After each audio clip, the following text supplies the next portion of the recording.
I'm now making all these improvements in so many different, movement patterns, exercises, that I'm not even like, calling them PRs or PBs or whatever, because there's just so many things going on.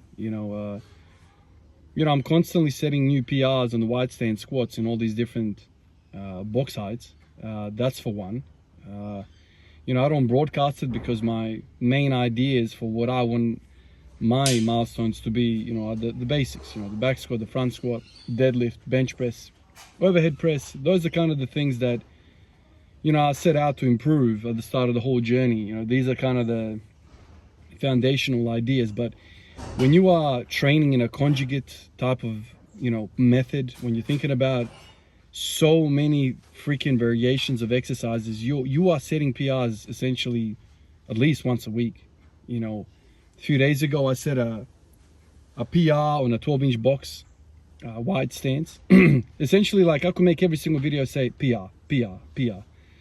I don't want that to be a thing, even though like I'm writing it and circulating my book as a PR. And as I'm kind of like flicking through the pages since I've started the conjugate method, I can see a whole bunch of circles. And before the conjugate idea started, there would be like many pages of no circles. Like, I'm constantly hitting my head against the wall with the same idea, the same rep scheme, the same exercise over and over and over again. And you would never see any improvement. With this many exercises, not only am I making improvements in these new movements that I'm doing, like the wide stand squats, like the SSB, of this height, that height, all these different ideas that I'm doing, banded squats, so many different things. But I'm also setting PRs on the things which I initially cared about, which is the, let's say, the vanilla movements, like the front squat today. I hit 160 for 3. I went look straight through the log to see whether I've said this before. I don't think I've ever hit 160 for 3. And in fact, if I didn't time myself out, I reckon I could have had 170 for 3. So this is kind of the benefit of the conjugate, of having so many exercises to pick from. I'm telling you, like, I walk into the garage and I'm like, the hell am I gonna do today? And I sit there for a few minutes and I think to myself, what's feeling good, what's feeling bad? Last few days my hamstrings have been dead. My core, like my erectors, mid back, all that has been really sore as well. So last few days I've kind of been struggling to come up with ideas what to do once you're back and once your hamstrings go. And, you don't have a lot of options to kind of pick from. Today I was like, okay, I really wanted to do good mornings, but once again, I'm not ready for that. So then I thought, let's do front squats. Let's stay away as much as possible from the hamstrings. So I did front squats, and front squats started feeling good. So I did a whole bunch of warm-up sets, and then I went up to, with triples all the way up to 160, hit that, felt really good. On a day like this, I would have never expected to set a PR if I was in the previous mindset where I'm continuously hitting a handful of exercises. Never. But because I've got, I don't even know how many freaking exercises I've got in the mix now. It's pretty much random at the moment. I come in and I'm like, okay, what's the body feeling like right now? And let's apply this exercise. That's how I'm doing it. Now, this is not the proper conjugate method, clearly.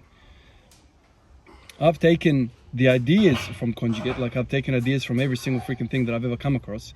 And I'm like, okay, what do I think is the magic behind the conjugate? And I think it's the variation. I think it's the variation and the addressing of weaknesses that is the magic behind the whole thing. Now, if you ran the full conjugate, sure, you could probably make better gains. But in order for me to stay stimulated mentally and not to follow books upon books upon books, I have to have my own little experimentation. I have to have my own little ideas. It keeps me mentally stimulated, keeps me mentally interested into what I'm doing, and kind of like, not only addresses the physical side, but also addresses the mental side. And this is kind of how I've done things. And through that process, I'm also having a lot of fun. And that's another big thing. I don't want to be coming in here and bored as hell. Like, I'm not getting paid for this, man. I'm not an Olympic athlete. I don't need to follow a coach to a T. I'm coming in, man. This is a damn hobby, man. I'm respraying my car whichever color I want. I don't care.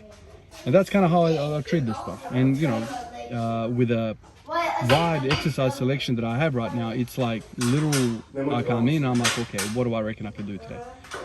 I've got some preconceived ideas where I'm heading in the long term. Okay, I want to address the wide stance. I want to address the SSB. That's another beautiful variation that I'm doing.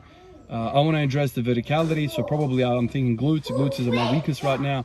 So I'm addressing these types of things long term, but in between, like in these micro cycles or freaking sessions, individual sessions, I come in and I'm like, all right, do I think my wide stance musculature is recovered? I don't. I really don't think that's the case. Do I really think my posterior chain has recovered, my glutes, my hamstrings? No, I don't. Okay, so let's stay away from these. Let's do something else. Let's do another, movement pattern, another plane of motion. And so this is where these things come around. And when you do this, in the past, I've said to you guys, I come in and I warm up and I see what's possible.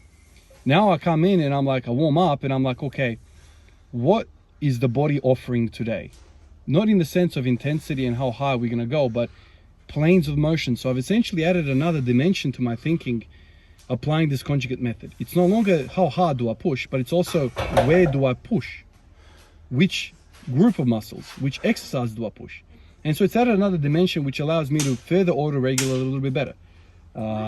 Tomorrow, I really hope I'm going to wake up and I'm going to feel really fresh and my hamstring is going to be itching for some hard work. Might not be the case. I might need another freaking day, a fifth day of recovery. But if my prediction is correct, then we're gonna go for it. I'm gonna go for the SSB. Good mornings. I'm gonna hit them real hard, and then I'll do some sort of squat, probably wide stance, and then that was gonna be the session for that day. So it's kind of like as the NBA guys, the scorers of the NBA, all the greatest, they used to say, I take what the defense gives me. I'm taking what the body gives me.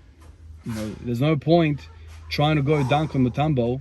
There's no point trying to go dunk on DeAndre Jordan. There's no point trying to dunk on Olo Wakandi or, Patrick Ewing or Lajuan. I'm not going to go dunk on him. Yeah, I could get lucky once in a while, like, I have been the last 3 years with the, high specificity. But if the dunk is not there, man, I'm going to give him a bit of a jab step and I'm going to step back and hit a J over the top of him.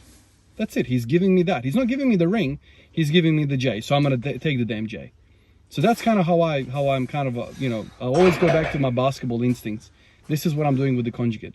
What is the defense giving me? The defense is the body. What are you giving me? What's an offer? Oh, all right, no worries. I'm a multi-dimensional threat. I'm above the ring. I'm a mid-range, and I am long-range, 3-point line. I can do all of that. Which one do you want to give me? It's impossible to cover all of it. If you put a small guard on me, I'm going to take him to the rack and dunk on his head. If you put a big guy on me, he's going to be slow. He's going to be hedging towards the ring because I'm going to beat him real easy if he steps up. So what I'm going to do? I'm going to use the space that he's provided me, get him off balance, pull up, and hit the J over the top of him. So it's kind of like that, and I don't know whether this helps you, but it definitely helps me.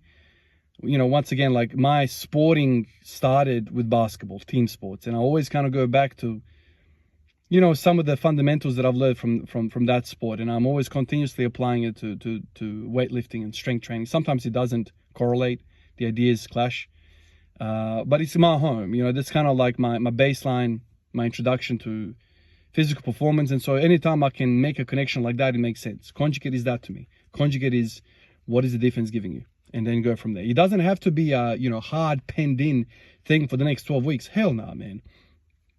I don't know what's going on. I don't know what the schemes are going to be defensively in the next 4 or 5 games. I have no idea. They might double me. They might flash. They might double me, or they might go underneath the screen. They might go over the screen. They might single coverage me with a small guy or a big guy, or who, I don't know what it is. But I've got so many skills. I've got so many movements up in my repertoire that I'll just take the one that's appropriate. There's no point trying to screw in a screw with a damn hammer. You need a screwdriver, man. That's kind of how I'm approaching all of this. And it's, it's refreshing. It's refreshing, and, it gives me this idea that I can go hard every single day, and it gives me that mental satisfaction of working hard, because there's always something to be done. There's always a part of you that needs some work and is ready and fresh and whatever. So I like that. Anyway, guys, appreciate all of you guys, and I will catch you in the next one. Peace out.